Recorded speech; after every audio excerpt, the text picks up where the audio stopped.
Hello, EduMagicians. Welcome to the EduMagic podcast with your host, Dr. Sam Fessich. Dr. Sam is a professor of education, author of EduMagic, and a pumpkin spice latte fan. This podcast is designed for pre-service teachers. Remember, friends, teaching doesn't begin at graduation, but during that first class at 8 a.m. Let's get this party started. This podcast is a proud member of the Teach Better Podcast Network. Better today, better tomorrow, and the podcast to get you there. Explore more podcasts at www.teachbetterpodcastnetwork.com. Now let's get on to the episode. Hello, EduMagicians, and welcome back to another episode of the EduMagic podcast. My name is Dr. Sam Fessich, and today we are doing a deep dive into Canva AI. Now, you might be like, oh, I know all about Canva AI, but did you know that there is now a new tab under What Will You Design Today on Canva? You have your designs, you have templates, and now you have the new Canva AI tab. Now we know that Canva AI has implications in Magic Write. You can write text, it'll rewrite it for you, it'll shorten it, it'll make it funnier, it'll make it more professional. Magic Write can also write blog posts, or if you're looking for a job, Magic Write, you can even have it write a blog post about 10 most common teaching interview questions. It'll give 10 common questions. Canva AI also has options for image creation with AI, video creation with AI, but this new tab under Canva AI, under What Will You Design Today on your home screen, is really cool. All you have to do is describe your idea or type out your idea or record it using the mic in order to create something for you. Now, it does have a little caveat underneath that says Canva AI can make mistakes and check for accuracy. When we're using AI, it's really important that we're checking for accuracy, checking for current content, checking to make sure that it's accurate and that it's correct information.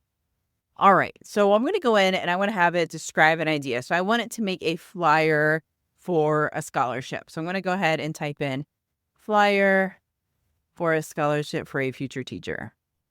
I'm going to click enter, and the little purple arrow is going to rotate, and it's going to say thinking, gathering some ideas. And it's going to create a few little slides of a flyer that is, in my description, a scholarship opportunity for a future teacher. From there, it'll go ahead and it'll give me little descriptions and images of what I have. So one of the examples says scholarship opportunity for future teachers. And then it gives me like a way to design that flyer. I can also have it make more designs or have it choose a specific color scheme. Maybe I want to use the colors of my school, or maybe I'm going to do pictures with a cap and gown. So you can type in something like that. I can also have it do Instagram post for an upcoming podcast episode about Canva AI, and then click enter. And what this does is just like in ChatGPT, when using little chats, it'll have it on the left-hand side, the chats that you've done. So it'll just pull up these little chats and different histories of your Canva AI, so you can always go back to it.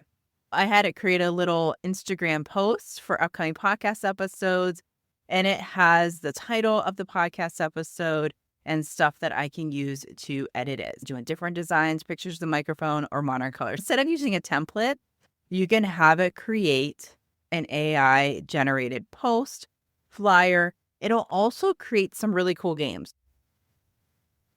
All right, so what kind of games can Canva make? I was actually really inspired by a cool video by Class Notes with Nicole. She created a YouTube video called 5 Canva Code Educational Game Ideas. And she had game ideas in here like tic-tac-toe, pixel art, drag and drop, guess the word game, which is like taboo, an escape room. And she also included some quick tips. So I used her quick tips to make some of the games that I did. And I'll show you those in just a few minutes. Nicole used something called the easy prompts method, where E stands for explain what resource you need. A, assign the year level and topic and subject area. Specify the content like quiz a question, drag and drop, your own style, like what kind of formats, visuals you want to use, what kind of fonts you like. And she also suggests in her video to really think through, if you have a group of questions and answers, bring them in there. Try out the game and try using different types of prompts. So I'll actually put her video in the show notes so you can check it out. Or you can just go to YouTube and type in 5 Canva code educational game ideas. And it's by Class Notes with Nicole. And she walks through in a 9-minute video the 5 different types of games that she did. So I did 2 different games in Canva AI. And the one was a flashcard game where it's like Quizlet. You can edit your own flashcards. You can have questions, then you tap on it and it flips it over and reveals the answers. So as I create a flashcard game about the 5 pillars science of reading, and it created a little flashcard game. You can add cards to it, and then you can pop that onto a website, a document, a whiteboard. So as students are coming in, maybe they're playing with it, or maybe you share the document and they're playing with it there too. It was just create a game about the 5 pillars of science of reading. And it created a pillar challenge where it has the 5 different pillars: phonemic awareness, phonics, fluency, comprehension, and vocab. And you click on one of the pillars and it has 3 little questions related to that pillar. This one's the fluency challenge. Which punctuation mark indicates that your voice should raise at the end of a sentence? A period, exclamation point, question, or a comma. You select your response. When reading aloud, what should you do when you see a comma? Take a short pause, speed up, raise your voice, stop completely. Number 3, what sentence should be read with excitement? Did you see the cat? The cat, which is black, walked away. Wow, the cat caught a mouse. Or the cat sat on the mat. And then you click submit answers, it checks it, and then you can go back to the other pillars. So that was a really cute little game. And then I also tried out something. I didn't really like it, but I think I need to finesse it a little bit with my prompting. It was create a game about the life cycle of plants.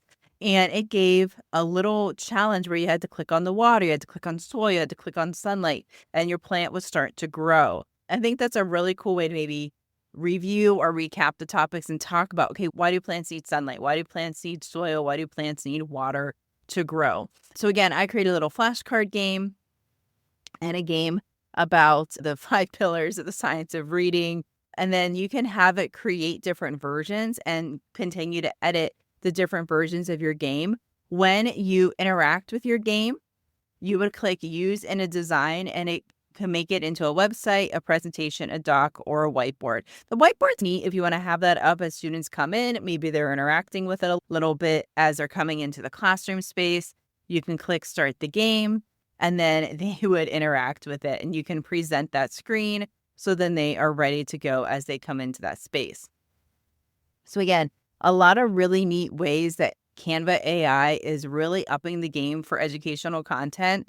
You can have it create like the flyers, the Instagram posts, instead of using a template. It can create quizzes for you. It can create interactive certificates for you. It can create games like the flashcard game, an escape room, a tic-tac-toe, just like in the video that I shared in the show notes. So I encourage you to check it out. There's some really neat things that you can do. One that I thought of for SEL would be a digital birthday card that explodes with confetti. You can have it code that for you, for your students as they come in. If a student has a birthday that day, they can click on it and confetti will pop out. I think that's pretty cool. Again, the flashcard game. You can also do sorting activities. You can do memory match, vocabulary matching. You do a drag and drop type thing where you drag the vocab word over to the definition. There's a lot you can do with the new Canva AI. I encourage you to check it out. Let me know what you try out with the Canva AI and what you create. I would love to see what you've come up with. All right, Edge Magicians, remember, you have the Edgy Magic within you, Canva AI. You can just head on over to canva.com, log into your account. It's going to be the very first thing. What will you design today? Your designs, templates, Canva AI. Click on that and describe what you are looking for, and it will create blog posts, images, code, design content for you. So much you can do here with Canva AI. And remember, friends, you have the Edgy Magic within you. Have fun. Bye for now.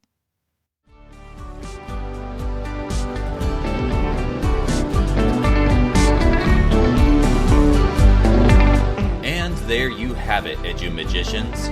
If you enjoyed this episode, please subscribe and share it with your friends.